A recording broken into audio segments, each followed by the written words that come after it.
Ecos de la Antigüedad. El aprendizaje del hombre en su recorrido por la historia a través del tiempo. Análisis, reflexiones, leyendas, tradiciones y mitos desde una óptica diferente. Una producción de Raúl Rodríguez Lucio para Radio Universidad.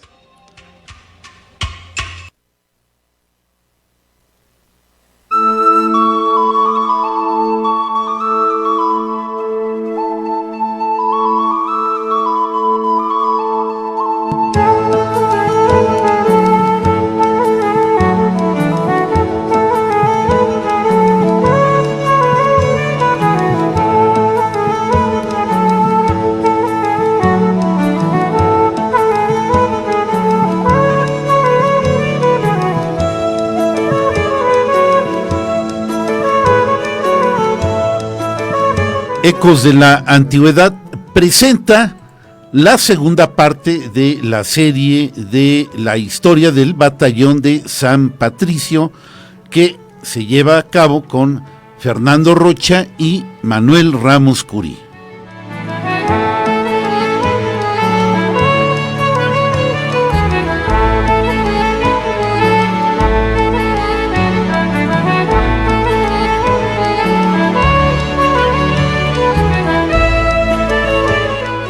En cabina de controles se encuentra Juan Manuel Flores. Nuestro panel está integrado por Esteban Galván Recendis, Manuel Ramos Curí, Fernando Rocha.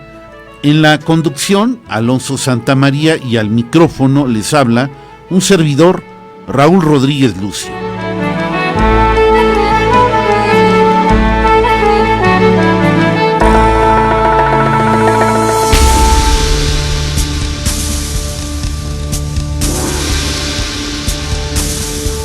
Hola, ¿qué tal? Muy buenos días, ya estamos aquí en Ecos de la Antigüedad, amaneciendo ahora fresco amanecer, el día de hoy muy agradable, nubladito, en fin, se antoja un café calientito y una concha.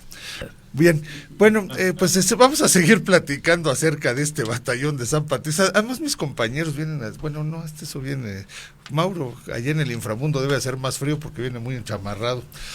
Pero bueno, vamos a continuar con el tema que traemos de la semana pasada, de este batallón de San Patricio. Pues ahora sí que vamos a seguir con la narración de la historia, así ya vimos varios antecedentes, y bueno, ya nos remontamos a antecedentes viejísimos de por qué hay irlandeses en los Estados Unidos y una serie de cosas, y vamos a continuar con esta historia. Te recuerdo nuestro teléfono en cabina 192-1293, celular para mensajes de texto el 4423-2210-77. También estamos en Facebook, al que guste vernos. ¿Ya está en Ecos, Raúl? ¿En esas andas? Okay. Bueno, entonces en la página de radio en UAQ, 10 segundos ya está o bien en Ecos, ahí en podemos ya está, podemos tomar el video en Facebook para que no solo nos escuchemos, sino que también nos veamos aquí. Pues como siempre hemos dicho, no es un programa de televisión, por lo tanto es como pasa en la cabina, así con las espontaneidades que puedan suceder. Ahora sí que nos balconeamos, ¿no?, a la vista. Y bueno, pues vamos a iniciar, Manuel, continuamos con la narración. Sí, pues muy buenos días a todos nuestros radioescuchas. Pues vamos a continuar con esta historia del batallón de San Patricio dentro de la invasión norteamericana a México, que pues como bien sabemos es una parte importante de nuestra historia, muy desconocido, casi nadie conoce los detalles reales de lo que pasó durante esa invasión, durante esa guerra. Y nos habíamos quedado la semana pasada, pues en ese momento en el que John O'Reilly pidió permiso para asistir a misa un domingo y no regresó al campamento, ¿verdad? Fue la treta que utilizó para... ¿Eso en qué parte lo hizo? Perdón. Ellos estaban frente a Matamoros. Estaban al lado norte del río Bravo, estaba el Fuerte Brown enfrente a Matamoros. Entonces él estaba ahí en ese fuerte Brown. En aquel entonces se llamaba Fuerte Texas, todavía hoy vamos a ver por qué se terminó llamando el Fuerte Brown. Entonces él se va y aprovecha para escaparse y pasarse a las filas mexicanas. ¿Él solo o con algunos? Bueno, el día que él se va, al parecer se va solo. Solo. Pero hay que acordarnos, algo habíamos visto ya la semana pasada, que se habían estado pasando al ejército mexicano muchos de ellos. Ya algún periódico de aquella época habla de más de 40 soldados que se habían pasado al ejército mexicano. Entonces, pues John O'Reilly se queda con el ejército mexicano y están ahorita todavía frente a frente los dos ejércitos, pero sin que empiecen las hostilidades. Entonces, por ahí del domingo 24 de abril se va a dar el primer enfrentamiento. John O'Reilly se escapó el 12 de abril. Y el 24 se va a dar un primer enfrentamiento. Un grupo como de unos 63 yanquis estaban solos del lado de Tamaulipas, bueno, del lado al norte del río Bravo, pero estaban solos cerca de un rancho que se llama Carricitos. Y entonces los mexicanos los toman por sorpresa, un comando grande del ejército mexicano, 1500, los rodean, los atacan fuertemente, matan a 14 de ellos, hay varios heridos y todos los demás quedan presos, se rinden porque ya se dan cuenta que no tienen nada que hacer, se rinden y quedan presos, dirigidos por un capitán Thornton. Entonces, esto ya es la mecha realmente que prende el enfrentamiento de los dos ejércitos. Bueno, es todavía el 24 de abril este enfrentamiento, pero va a ser hasta el día 3 de mayo cuando se van a dar, ahora sí, el primer enfrentamiento, ya formal entre los dos ejércitos. ¿Este que hablas no fue formal o fue escaramuzo? ¿Cómo se pudiera calificar? Pues eso fue una escaramuza, ¿no? Porque realmente fue un comando de soldados norteamericanos que estaban buscando algún punto, algún aspecto. ¿Estaban en territorio mexicano? Estaban del lado de lo que ahora es Texas, ¿no? Uh-huh. Del lado norte del río Bravo, pero en aquel entonces todo eso era territorio mexicano, ¿no? Aunque estaban del lado donde estaba el fuerte Texas, ¿no? Pero sí se separaron de su ejército, del grueso de su ejército, y es cuando los toman en desprevenido, ¿no? Sí, sí. Y es cuando se gana esa primera batalla, vamos a decir, la primera batalla sería la del rancho Carricitos, ¿no? Sí, sí. Entonces, pero ya el 3 de mayo, ahora sí va a empezar la primera gran batalla que yo la llamo la batalla de Matamoros, porque se da justo frente a Matamoros. Algunos otros le llaman la batalla de Resaca de la Palma o de Punta Isabel, porque en toda esa zona fue donde se llevó a cabo. Yo a veces también le llamo la batalla de Tamaulipas, porque realmente toda esa zona era de Tamaulipas, ¿no? Es decir, hay que acordarnos que Tamaulipas llegaba hasta el río Nueces, 150 kilómetros al norte del río Bravo. Entonces, el 3 de mayo se inicia un bombardeo de los mexicanos al Fuerte Brown. Aprovechan porque también buena parte del ejército norteamericano se había ido hacia la playa, que está ahí como a unos 15 kilómetros, se habían ido hacia la playa por pertrechos y municiones, ¿no? Y en ese momento en que están solos, entonces los mexicanos empiezan a bombardear al ejército, al fuerte Texas, ese 3 de mayo, los toman un poco por sorpresa, y lo que todavía los sorprende más, aquí es donde aparecen ya por primera vez los del batallón de San Patricio. Todavía no se llama así, todavía no actúan como batallón, claro. Porque va a ser hasta Monterrey cuando van a empezar a aparecer como batallón de San Patricio, pero ellos ya son artilleros y ellos son los que inician buena parte del bombardeo contra el fuerte Texas.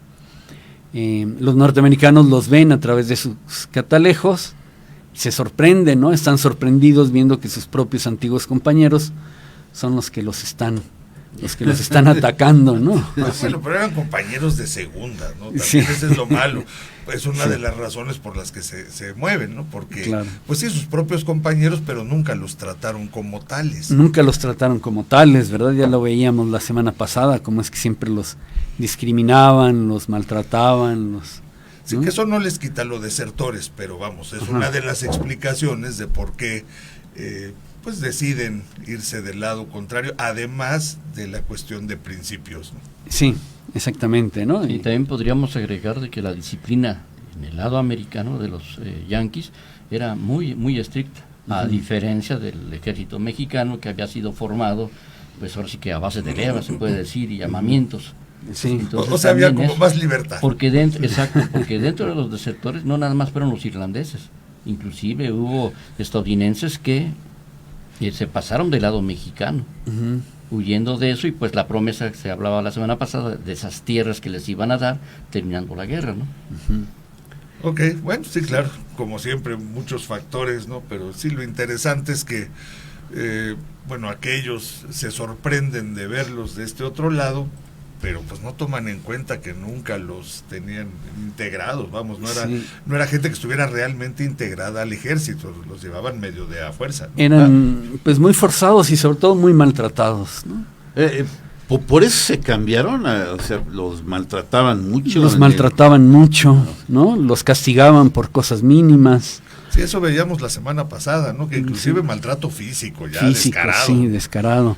Sí, el mismo John O'Reilly, no se sabe a ciencia cierta, pero se dice también que por alguna cosa mínima lo regañan de manera excesiva, y eso es lo que a él acaba por molestarlo, ¿no? Así es, y bueno, también hay cuenta por ahí de que realmente cuando termina la misa lo reconocen como yanqui y lo detienen, y que por eso ya no pudo regresar. Y después sí, le hacen la propuesta, bueno, ya estás aquí, pues mira, o te pasas a nuestro lado o te fusilamos, ¿qué prefieres? Bueno, y ante esa disyuntiva, pues elige quedarse. Y era muy bueno para la artillería, ya tenía cierto grado, no recuerdo cuál, pero mínimo, pero en la artillería yanqui ya él lo tenía. Sí, yo he oído dos rangos, uno es de sargento y otro de teniente. Sí. Que no sé si Fer tenga otro dato, pero sí por ahí estaba entre sargento y teniente del ejército mexicano, del ejército norteamericano. Sí, era de los, bueno, tenía cierto grado de mando, la mayoría de los que te comentan que era sargento y que probablemente estaba en camino a ser teniente, pero este nombramiento nunca llegó. Ya de los motivos por los que desertan, bueno, pues siempre han sido analizados, ¿no? Son muchos, y como lo comentaba en el programa pasado, a todos nos gusta la leyenda romántica de que, bueno, vieron las similitudes con México y todo, pero la verdad es que son muchos factores los que conllevan a analizar la deserción de todos los sanpatricios. A ciencia cierta no sabemos por qué desertaron. No podemos decir es que fue porque nos vieron como mexicanos, nos vieron como hermanos. Sí, realmente la percepción de los estadounidenses hacia los mexicanos y hacia los irlandeses pues prácticamente es la misma: borrachos, buscapleitos, ladrones, o sea, exactamente, ¿no? Sí, de hecho, la descripción de los irlandeses en las caricaturas de los periódicos de esa época era la de un simio, porque decían que no eran civilizados, ¿no? O sea, no infrahumanos casi. Exactamente, casi que luego llegaban. pues también la compartimos nosotros, exactamente. Sí. Esa fue una de las razones también para invadir México, que creyeron que todo este territorio, pues, de acuerdo a la mentalidad estadounidense y a la del destino manifiesto, todo este territorio desperdiciado, pues era una ofensa hacia Dios, porque lo tenían y no lo estábamos aprovechando. Entonces fueron muchos los factores, y los irlandeses pudieron, en el efecto, tenían una mala vida en el ejército estadounidense, prácticamente no tenían un sentido de unión. ¿Por qué? Porque la tradición era, bajaban del barco, había equipos de reclutamiento en los principales puertos de Estados Unidos, Nueva York, Boston, Nueva Orleans. Apenas se bajaban del barco y luego los reclutaban, claro, ofreciéndoles una mejor vida, comida, sustento, etcétera, etcétera, etcétera. Entonces, pues ellos era lo que hacían, para obtener la nacionalidad y pues tener algo con qué sustentarte, se unían al ejército. Así es, y es un factor muy importante, es el económico. Por ahí, leyendo un estudio que se hace en la Universidad de Berkeley, en Estados Unidos, allá por la California, dicen que el salario de este Reilly era de $5 al mes, pero cuando se pasa del lado mexicano, por lo que le pagan, es de 45. Sí. Entonces, pues también de 5 a 45, y en aquella época, sí, pues mira, les convenía. En cualquier época multiplicar casi por 10, bueno, por 9 para ser exactos, pues en cualquier época te suben el ingreso 9 veces. es un factor interesante. Bien, tenemos aquí dos comentarios, uno de don Fausto Rubio, de la colonia Cimatario. Bien, buenos días, les escucho cada emisión y quiero comentarles que el día de ayer cumplí 90 años, contento de escucharlos, saludos, pues un abrazo a don Fausto, 90 años. Sí, muchas felicidades a don Fausto. Felicidades.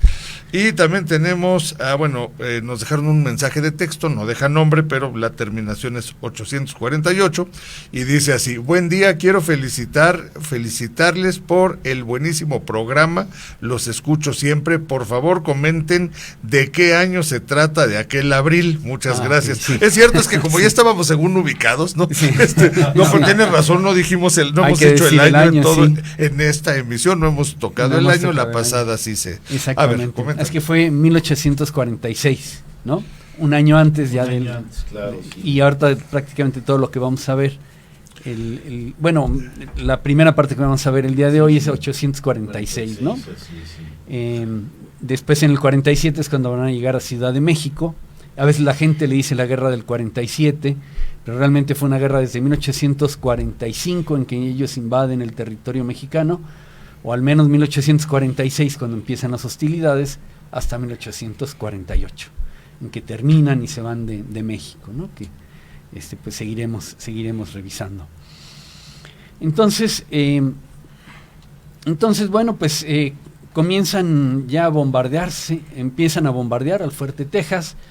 El 3, 4, 5 de mayo hay un bombardeo intenso sobre el Fuerte Texas, y los norteamericanos o los yanquis que estaban en la costa deciden regresar a defender el Fuerte Texas. Mariano Arista, que es el general que dirige la batalla del lado mexicano, decide salirles al encuentro y los detiene ahí. Se les va a enfrentar en dos puntos, en dos sitios, uno que se llama Punta Isabel y otro sitio que se llama Resaca de la Palma, que ya es cerca del Fuerte Texas. Ahí es donde se van a enfrentar los dos ejércitos, el grueso del ejército. Mientras tanto, los mexicanos tienen ya sitiado el Fuerte Texas, prácticamente tomado el Fuerte Texas. De hecho, el 6 de mayo una bomba le cae muy cerca al general Brown, de hecho se llama Jacob Brown, ¿no? Y se queda herido el general el día 6 de mayo y va a fallecer el día 9 de mayo. Él fallece el 9 de mayo. De hecho, por el apellido de Brown se da el nombre a la ciudad, que se llama Brownsville, ¿no? También después le van a llamar igual al Fuerte Brown. Entonces, pues es interesante cómo es que es parte de esta historia. Y se dan las batallas ahí en estos dos sitios. La guerra se pierde en 2 o 3 días. El 9 de mayo se está perdiendo ya esta primera batalla, que es la que yo le llamo la de Matamoros, precisamente ya por el avance tecnológico del ejército norteamericano. Y hay dos principales avances que tienen los del ejército norteamericano. El primero son sus cañones, tienen unos cañones muy efectivos, muy ligeros, ¿no? Una batería ligera que pueden mover en el campo de batalla. Los mexicanos todavía tienen esos cañones antiguos, pesados, que para moverlos pues no se podían mover durante la batalla. Entonces, y tenían más alcance, tenían casi el doble de alcance los cañones norteamericanos. Entonces esto es un factor decisivo, ¿no? El armamento, la tecnología hace una gran diferencia. También el alcance de los rifles. Los mexicanos tenían unos rifles pues que eran rifles de desecho del ejército inglés de principios de siglo, ¿no?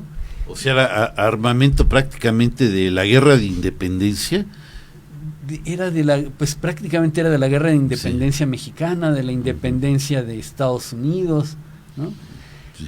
Entonces eran unos rifles muy obsoletos, con poco alcance, ¿no? Lo veremos también en la batalla de la Angostura, cómo es que tenía mucho más alcance, ¿no? De 300 metros era ya el alcance de los rifles norteamericanos. Entonces, pues eso hace que los mexicanos no logren acercarse lo suficiente para enfrentarse al ejército norteamericano, y ahí es donde se pierde propiamente la batalla, ¿no?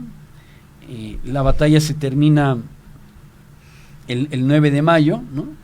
Y en Washington, hasta el 13 de mayo, el presidente Polk se entera de lo que había pasado en el rancho Carricitos. O sea, estas acciones todavía no están dentro de un formato de declaraciones de guerra formal. Todavía no había una declaración de guerra formal por parte de Estados Unidos, que la da hasta el 13 de mayo, que es cuando el presidente Polk se entera de que del enfrentamiento en el rancho Carricitos y de la muerte de los 14 soldados norteamericanos, y entonces él va al Congreso y da aquel famoso discurso donde él dice: sangre americana ha sido derramada en territorio norteamericano, ¿no?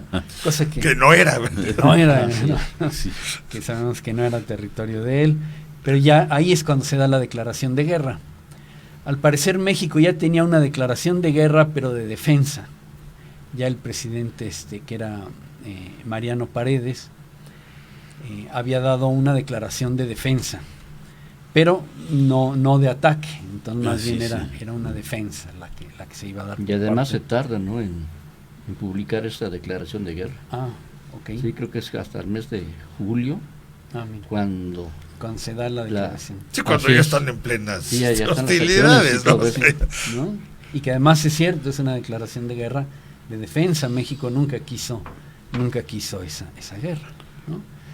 Pero, pues obviamente, ¿verdad? No era nada conveniente, pero estaban los ejércitos en territorio mexicano en estricto sentido. En estricto sentido, y ellos lo sabían, ¿no? Inclusive la semana pasada daba el dato interesante que el embajador de México en Estados Unidos le reclamó al presidente Polk y le dijo: está usted invadiendo ya territorio mexicano, y ellos siempre pues hacían como que no les decían nada, ¿verdad? Sí, después de varias reuniones, este señor Gorostiza, no me acuerdo ahorita el nombre, pero sí el apellido de Gorostiza, mejor se regresa a México, porque si aquí no tiene caso, aquí nadie me hace, nadie me pone atención, y pues regresa a México. Sí, igual a Taylor le dicen: oiga, está usted pisando territorio mexicano y usted tendría que dejarlo, y él la respuesta que da es: pues yo no vería nada más hermoso que ver ondear mi bandera en este sitio, ¿no? Esquivando la pregunta y... pues más bien contestando clarísimo, ¿no? Sí. No le esquivó ni tantito, dijo: vamos por esta. Vamos por esta, ¿no? Que lo dijo bonito es otra cosa. Sí. Entonces, bueno, pues esta batalla se pierde, los mexicanos se retiran del lado de Matamoros, ¿no? Se vienen también los del batallón de San Patricio, ¿no?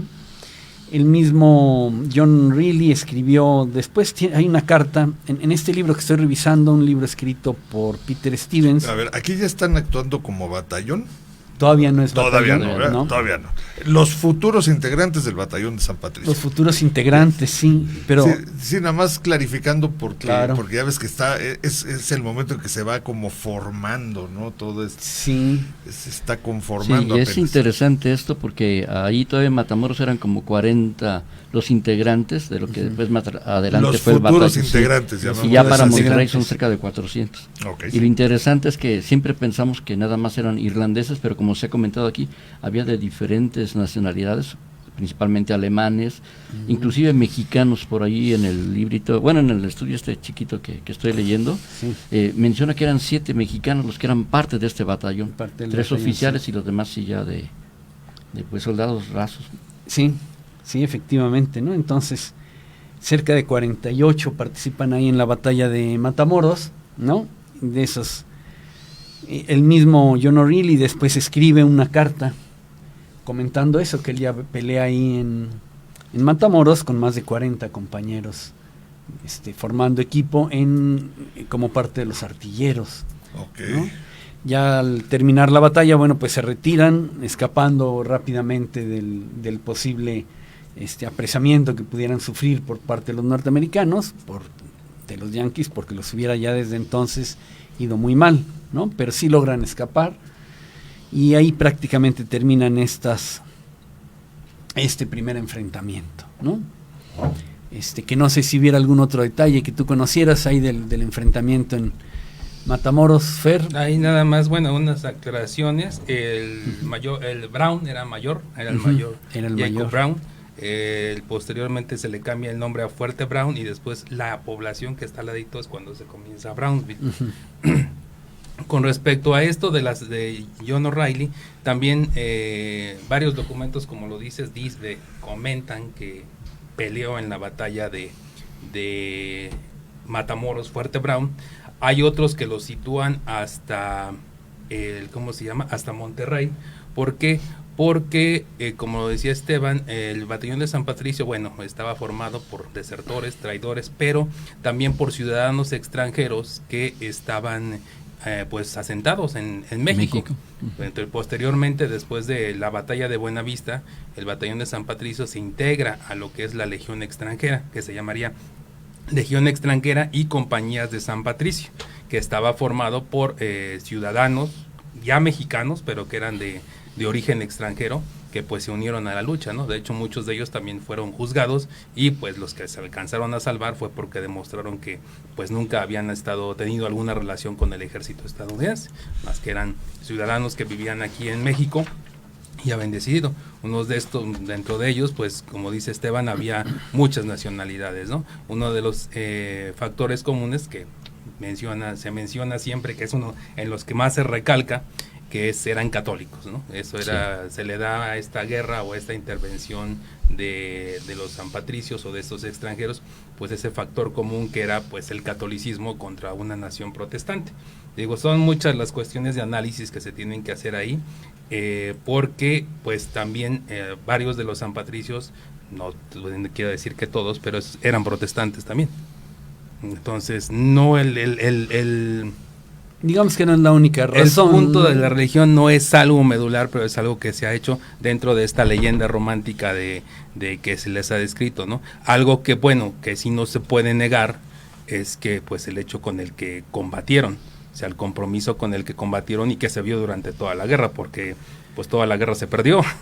Entonces, todas las malas decisiones de los comandantes, los pocos recursos con los que contaba el ejército, y ellos siguieron peleando hasta el final, cuando podían haber desertado. Si lo vemos desde la lógica más simple, ¿no? Si ya desertaste de un ejército, pues ¿qué tanto te cuesta desertar de otro? Estás a buen tiempo de ir. Exactamente. No, y además, por ejemplo, de O'Reilly, se menciona que es doble desertor, porque primero estuvo en el ejército británico, deserta para pasarse al Yankee, y después deserta de ese para estar acá en México. El mexicano. Sí, entonces ya tenía experiencia.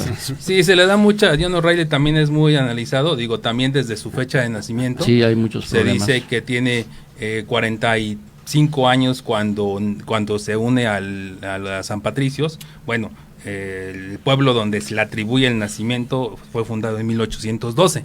Entonces, pues como que no cuadran las fechas ahí, ¿no? Otros dicen que tenía 20 y tantos años, otros 35. Lo sitúan en los 30. Realmente, que también se había unido en Europa al ejército británico y lo habían mandado a Canadá. De Canadá se pasó a Estados Unidos, incluso que estuvo en West Point. O sea, son muchos las versiones que se dan sobre John O'Reilly. No tenemos realmente una ciencia cierta. Inclusive, ahorita que mencionas el O, que es muy típico de Irlanda, no lo tiene él cuando firma muchos documentos en el ejército americano. Sí. Más John Reilly, pero el O se lo agregaron después. Exactamente. Sí, pues para que suene más irlandés. Y cambia porque la O en gaélico o en irlandés es hijo de. Hijo de, sí. Entonces, por eso pero el apellido irlandés tiene mucho esa. Sí, O'Hara o O'Malley, sí. Sí, su acta de defunción que han encontrado allá por Veracruz lo anotan como Juan Riley, ¿no? Juan Riley. Sí, porque mexicanizado, hispanizado. Bueno, pues entonces esta primera batalla se pierde. Algunos hablaban de posible traición por parte de Arista, que fue el general que dirigió la batalla. Ya dijimos que no pudo ser esto, que más bien fue pues la superioridad tecnológica de los norteamericanos. Entonces van a venir ahora varias batallas donde los del batallón de San Patricio van a aparecer ahora sí como batallón. Como batallón. Bueno, pues vamos a dejar entonces, este es un buen momento para el corte porque estamos cerrando una cuestión lógica, ¿no? Vamos a iniciar la segunda parte con este tema de cómo se hace ya verdaderamente batallón. Y aprovechamos para saludar, fíjate, a varias personas aquí en Facebook. Está Javier Muñoz, que nos manda saludos. ¿Qué tal, Javier? Está Jazz, queridísima Jazz, bienvenida, también manda saludos. Alejandro Rodríguez, Maribel Martínez, Marina Fuentes también nos está mirando, y Araceli Fajardo. ¿Qué tal, Araceli? ¿Cómo estás? Muy buen día, buena amiga también. Y bueno, pues seguramente tenemos a Venus aquí en el Messenger. Seguramente nos está escuchando también. A ver, Raúl, ¿quién está en el Messenger? Porque yo estoy viendo aquí el video, no nada más. No tengo a nadie yo, ¿eh? ¿No tienes a nadie? No. Bueno, le mandamos saludos a Venus porque sí, a siempre Venus, nos escucha de todas maneras, ¿no? Aunque no comenta. Yo creo que ya dejó de comentar porque casi no vemos el Messenger. Ya estamos más clavados en el video. Entonces, ya para qué comento si de todas maneras no me dicen nada. Bien, vámonos al corte. Entonces, en unos minutos estaremos de regreso. XHUAQ 89.5 FM. Radio Universidad. Transmitiendo para ti las 24 horas del día. Estudios y oficinas. Centro Universitario, Cerro de las Campanas. Planta transmisora. Campus Exaeropuerto de la Universidad Autónoma de Querétaro. Carretera Yechimequilla sin número, Ejido Bolaños. Radio Universidad.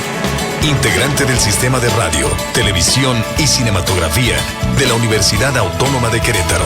Radio Universidad. 89.5 FM. La cultura universal. Radio Universidad. 9, 1 minuto.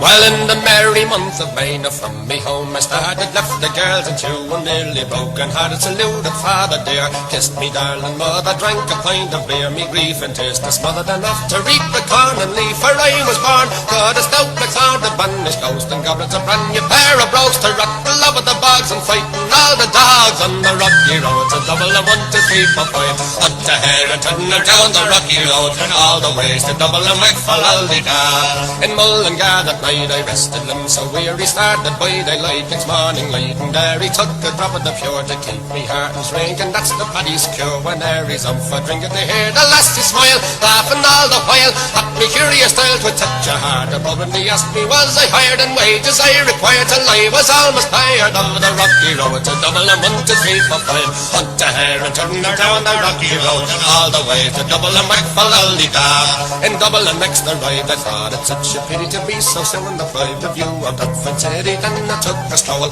all among the quality bundle, it was stowel in a neat locality. Something crossed me mind when I looked behind, no bundle could I find upon me stick. Go on inquiring after the rogue, sat me cunna's brogue, it wasn't much in vogue on the rocky road, to double and 1, 2, 3, 4, 5, hunt the hare and turn them down the rocky road, and all the ways to double and Wickfall Aldida. From there I got away, me spirits never failing, landed on the quay just as the ship was sailing. Captain at me road, said not no room hardy, when I jumped aboard I capped and flew for paddy. Down among the pigs, did some hearty rigs and played some hearty jigs, the water round me bubbling when I fully had, I wished myself was dead or better far instead. On the rocky road, to double and 1, 2, 3, 4, 5, up the hare and turn her down the rocky road, and all the ways to double and Wickfall Aldida. The boys of Liverpool, when we safely landed, called myself the fool, I could no longer stand it, blood began to boil, temper I was new as and poor old Aaron's Isle, they began abusing her army, so says I'm a shillelagh, I'll apply, Galway boys were by, and so I was a hobbling with the low. Bien, ya estamos de regreso aquí en nuestro programa. Antes de continuar con la narrativa y con ya la conformación propiamente del batallón como tal, Fernando, tú nos vas a compartir un aviso, ¿no?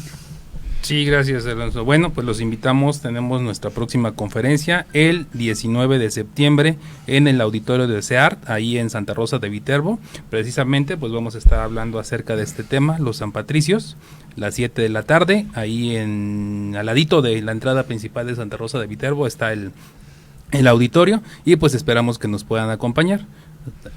Muy bien, pues muchas gracias, Fer. También aprovechamos más saludos. Está Jesús Alejandro Pedraza, que manda saludos al panel. Tenemos también la Fundación Bellas Artes, nos saluda aquí en el Facebook. Bien, pues muchas gracias, que nos acompañan tantas personas como cada sábado.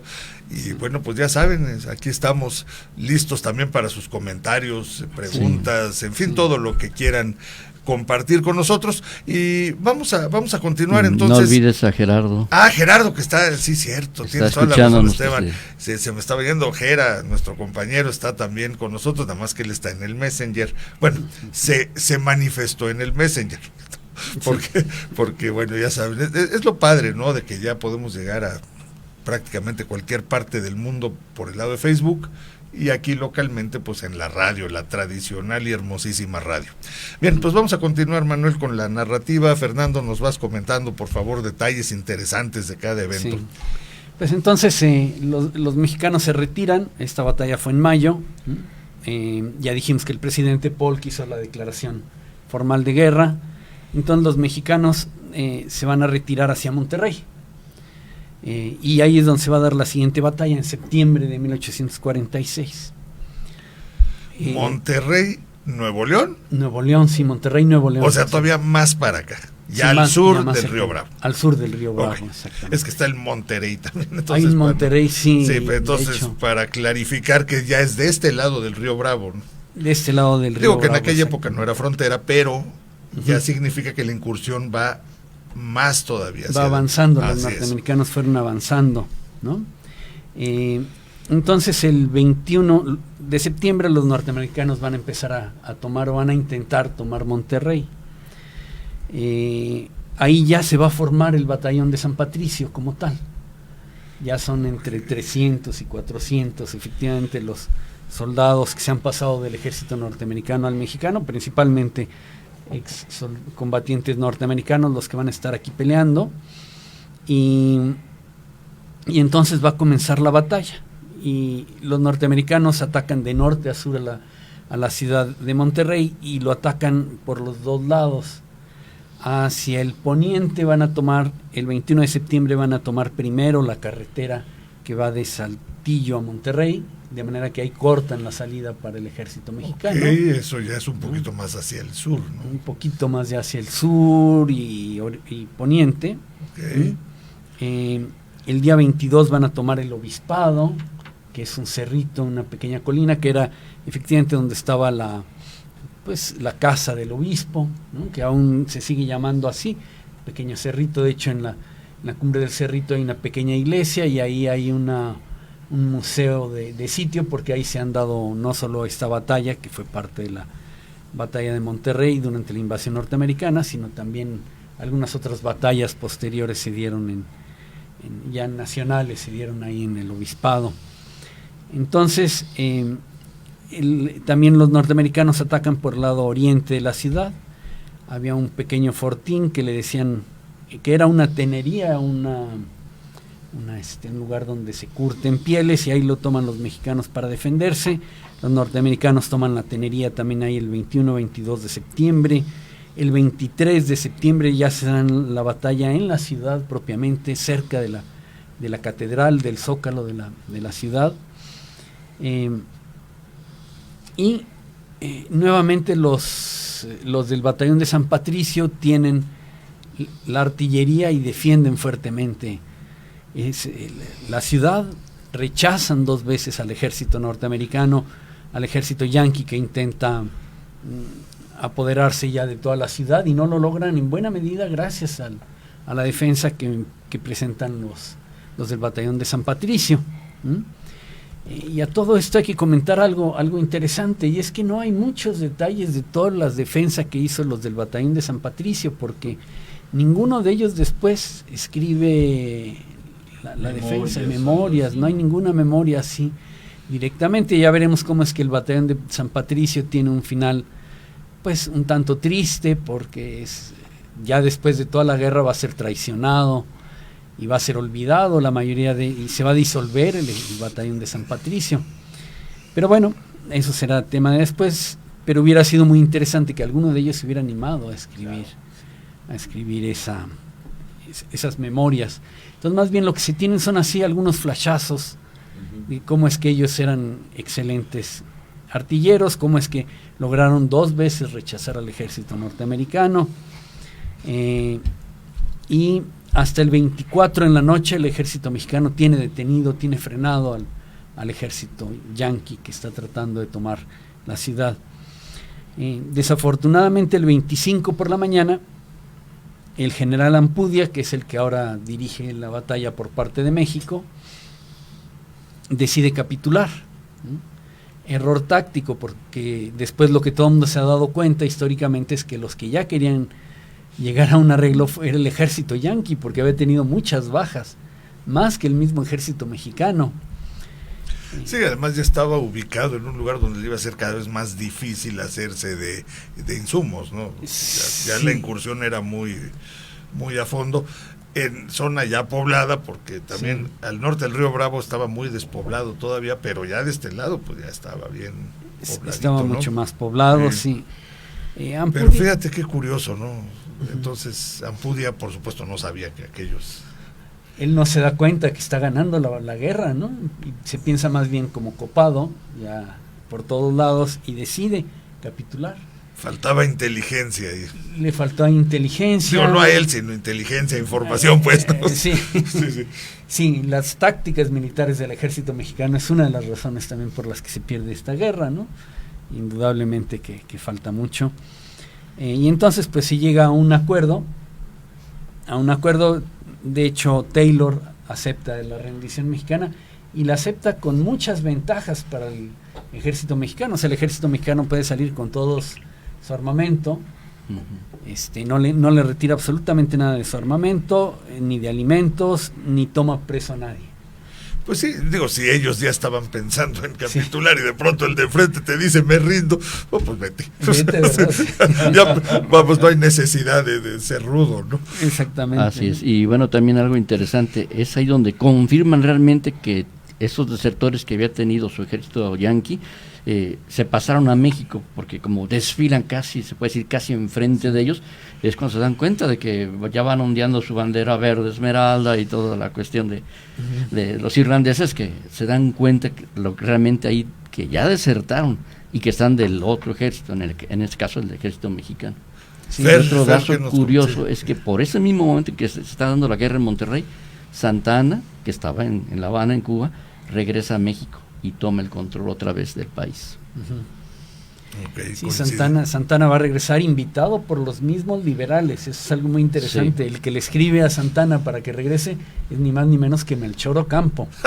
Bueno, acuérdate que Santana como que andaba en todos lados, ¿no? Sí, claro. No, así muy preciso en su filiación nunca fue. Nunca fue. No, él decía que él no era ni conservador ni liberal, sino que él era santanista. Ándale, exactamente, sí. ¿No? Sí, él jalaba para su santo. ¿Qué nos comentas, Fer, sobre estos eventos? Sobre la batalla de Monterrey, bueno, como lo comenta Manuel, fue una batalla muy cruenta. El hecho de que se llegue a un armisticio es porque la batalla se peleó en las calles. Sí. O sea, no fue, bueno, como los demás, las demás batallas, no sé, la batalla de Buenavista fue campo abierto. La batalla de Monterrey fue muy cruenta porque todos los ciudadanos pelearon. Entonces iban calle por calle, digo, en ese tiempo Monterrey pues no es la ciudad que hoy conocemos, ¿no? Era más pequeñito. Si han visto a la zona vieja, la que está al lado del Museo de Historia, que es el Monterrey antiguo, más o menos todo así, con las calles cuadradas y todo. Todo Monterrey. Exacto. Era eso, sí. Incluso la catedral ahora la vemos, bueno, ya con una plaza enorme frente a la macroplaza, pero todo eso fue construido posteriormente, no era una de calles cerradas.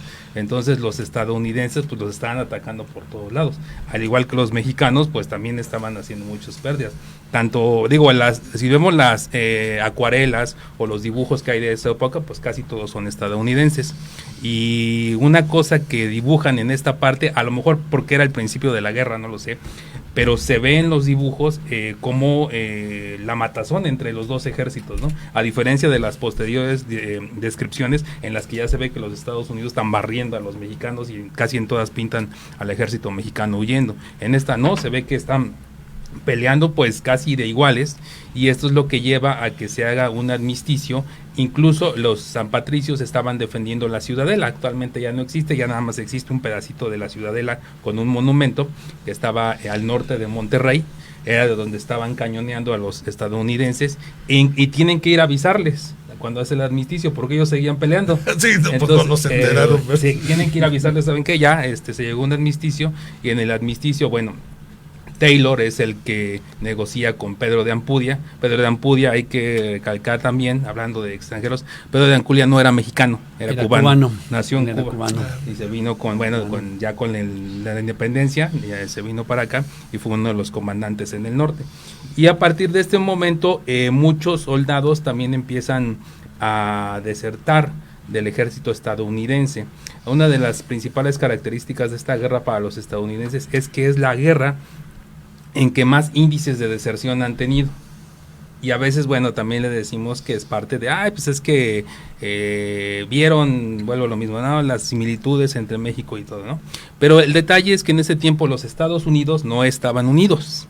Eso es precisamente lo que 20 años después los llevaría a una guerra civil. Claro. En ese tiempo todo era por regionalismos. Ciertísimo. Incluso uno de los comandantes que pelea en esta guerra, que es Robert E. Lee, él entró con la Confederación, no porque fuera la Confederación, sino porque Virginia, su tierra natal, entró a la guerra. Entonces es lo que había en ese momento, ¿no? Entonces el índice de deserción también era muy grande, pues porque no se sentían identificados. Obviamente no todos se fueron a las filas mexicanas. Posteriormente hubo en la frontera pues legiones de bandidos que eran desertores del ejército estadounidense y que pues nunca pelearon, o únicamente se fueron a refugiar en las montañas, o muchos se fueron a California, o Nuevo México, empezaron a poblar todas esas, y fueron por el inicio de lo que posteriormente sería el viejo oeste, ¿no? O sea, desde ahí ya viene esa parte, que fueron soldados que pues en ese momento pasaban por el desierto, no les pareció y se fueron, y no pelearon ni de uno ni de otro lado. Y ahí pusieron algún asentamiento que después fueron las pequeñas ciudades. Exactamente, así empezó a poblarse el oeste, aún y cuando el oeste todavía no era estadounidense. Pero fíjate, eso también en cierto modo explica que posteriormente que esos terrenos pues estaban poblados más por ellos que por nosotros, aún siendo territorio mexicano. Exacto. Sí, o sea, había mucha migración durante esa época, por el hecho de que pues la densidad de población estaba desde el río Bravo para abajo prácticamente, y los territorios del norte pues siempre fueron descuidados desde España hasta pues México, ¿no? Eran territorios que eran muy difíciles de civilizar, precisamente porque estaban los comanches, ¿no? Y los comanches eran guerreros y muy sádicos. Inclusive entonces pues prácticamente no podía nadie quedarse por ahí, aunque es interesante mencionar que el estado que sí estaba bien poblado, más que Texas, era Nuevo México. Nuevo México tenía ya 100,000 habitantes, que para aquel entonces era ya un número grande, mientras que en Texas solo había, por ejemplo, 10,000, en California también solo había 10,000 registrados o censados. Eran unas densidades mínimas, muy bajas, sí, sí. Entonces también por eso es por lo que estaban tan despoblados, ¿no? Era la principal razón. Era peligroso vivir ahí. Sí. Entonces, bueno, vamos a comentar ahorita dos cosas. Una es la salida del ejército mexicano de Monterrey, efectivamente, que sale pues casi con honores. El ejército norteamericano lo ve desfilar frente a ellos, ¿no? Cuentan, alguna leyenda cuenta que John O'Reilly va sentado en un cañón, pues propiamente burlándose, ¿no? Se va arrastrando el cañón, pues porque va sobre ruedas, pero iba sentado en el cañón burlándose de sus compañeros, ¿no? De sus antiguos compañeros. Correcto. Y sí. eso lo iba calentando las cosas, ¿no? Y luego también Gerardo nos comenta, Gerardo Sánchez, ¿no? Gerardo Sánchez, pues esto que a veces no se tocan demasiados detalles de los del San Patricio, y precisamente es por esto, porque no hay muchos detalles de ellos, son pocos los detalles que se conocen así de cada batalla, se conocen más bien los detalles generales, y bueno, hay que ir viendo, ahorita la idea de todos nuestros programas es repasar un poco la guerra, pero tomando a los San Patricios, así es que seguiremos hablando muchos detalles así de los San Patricios y recordando la guerra, por supuesto. Correcto. Sí, claro, pues el tema central son los San Patricios, pero en un contexto de esta guerra, pues también punto muy interesante de inflexión en la historia de México, ¿no? Sí, que además coincide, en septiembre coincide, ¿no? Parte de nuestras fiestas patrias, pues es que justo en septiembre es cuando se toma la Ciudad de México, ¿no? Y la famosa batalla de Chapultepec es justo el 13 de septiembre y se toma la ciudad el 14, la Ciudad de México. Entonces, bueno, pues se juntan las dos fechas interesantes. Correcto, se van reuniendo muy bien. Bueno, pues vamos a continuar con vamos este a pasar tema. a la tercera gran batalla, donde van a participar los sanpatricios, que va a ser la batalla de la Angostura, ¿no? Entonces la batalla de la Angostura va a ser allá por las afueras de Saltillo, ¿no? Entonces, ¿qué es lo que sucede para esta tercera batalla? Santana tenía el ejército en San Luis Potosí y estaba preparando la defensa contra los norteamericanos. Todavía hasta ese momento los norteamericanos habían venido avanzando desde el norte de México hacia el sur, y se esperaba que avanzaran desde Saltillo hacia San Luis. Pues tiene lógica. Era la lógica, ¿no? Entonces Santana está en San Luis esperando el ataque, cuando se intercepta un mensaje, un correo norteamericano, donde se dice que ya el ataque no va a ser por el norte, sino que el ataque va a ser por Veracruz. O sea, van a llegar en barco. Van a llegar en barco, ¿no? Okay. Que era más lógico. Pues estaba más fácil, ¿no? Estaba más fácil, y además no tenían que atravesar todo el desierto de Matehuala, que pues es un desierto grandísimo. Cualquiera que haya ido de San Luis a Saltillo, pues son una hora. Es una recta. Sí, no, casi 200 kilómetros sí, de recta. No, es tremenda. Ahí es donde muchos se quedan dormidos. Sí. Es aburridísima. Sí. Pero bueno, sí, efectivamente es terreno difícil, y por otro lado el avance terrestre pues siempre va a ser más lento, ¿no? El avance es muy lento, ¿no? Entonces Santana se entera de esto, del cambio de táctica de los norteamericanos, y dice: tengo que ir directamente a enfrentar a los norteamericanos, y trata de tomarlos por sorpresa. Él acelera la preparación del ejército y sale desde San Luis hacia Saltillo, que es donde sabe que están los norteamericanos, y en un avance muy rápido, ¿no? No entramos a los detalles, pero avanzan rápidamente, ¿eh? Y hasta el día 19 de febrero, que es cuando se va a dar esta tercera batalla de la Angostura. Santana intentó tomarlos por sorpresa, no lo logra porque algún desertor mexicano le avisa a Taylor que viene ya el ejército mexicano persiguiéndolo, y entonces a Taylor le da tiempo. Ya no es sorpresa. Ya no fue ataque sorpresa, ¿no? Es interesante porque es de las pocas ofensivas que toma el ejército mexicano, la única ofensiva que toma Santana, de todas las batallas en que participó Santana, al por menos lo en general esta era defensivo. Era defensivo. Entonces se van a ir acercando, los mexicanos llegan a una hacienda, a la hacienda de Encarnación, que está ya cerca del punto de la Angostura. La Angostura es un lugar muy bien seleccionado por Taylor, porque es un punto donde se angostaba la carretera. La carretera ya no pasa por ahí, la carretera pasa por otro sitio, pero era un sitio entre dos montañas, entonces se queda un pasillo cerrado, ¿no? Era un pasillo, el único punto por donde lo podían atacar, entonces era un punto de defensa muy bueno para Taylor, lo escoge muy bien. Y entonces, pues el 19 de febrero empieza la batalla. México toma un punto más o menos elevado desde donde puede atacar al ejército norteamericano. Los norteamericanos empiezan a retirarse un poco. El día 20 en la mañana se da una batalla muy cerrada. A mediodía, fíjense cómo es que vamos saltándonos los detalles rápidamente, porque ahorita no nos interesa revisar la batalla. A mediodía llueve, y por la tarde Santana decide hacer un segundo ataque, tratando de ganar ese día la batalla. Ahí se van a dar algunos enfrentamientos. Los mexicanos están a punto de tomar 2 o 3 veces al ejército norteamericano, y es cuando la superioridad tecnológica se va a notar. Uno de ellos es muy famoso, porque los lanceros mexicanos, que eran los que iban a caballo, se adelantan y tratan de tomar un poco por retaguardia al ejército yanqui.